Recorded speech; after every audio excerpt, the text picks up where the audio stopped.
بسم اللہ الرحمن الرحیم۔ زینب ٹی وی کی طرف سے میں آپ لوگوں کے ساتھ رسول اللہ صلی اللہ علیہ وآلہ وسلم کا بہت ہی پیارا فرمان شیئر کرنے جا رہی ہوں۔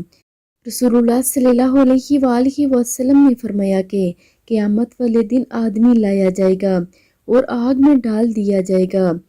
اس کی انتڑیاں باہر نکل آئیں گی، وہ انہیں لے کر ایسے گھومے گا جیسا گدھا چکی کے ساتھ گھومتا ہے، سو اس کے گرد جہنمی جمع ہو جائیں گے اور کہیں گے اے فلاں تجھے کیا ہوا ہے؟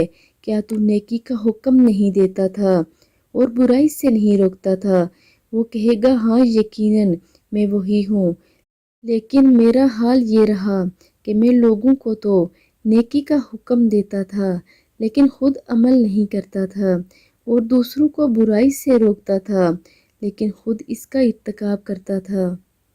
یعنی قیامت کے دن سب سے بری حالت میں وہ لوگ ہوں گے جو نیکی کا تو حکم دیتے ہیں لیکن خود عمل نہیں کرتے، برائی سے تو روکتے ہیں لیکن خود اس کا ارتکاب کرتے ہیں۔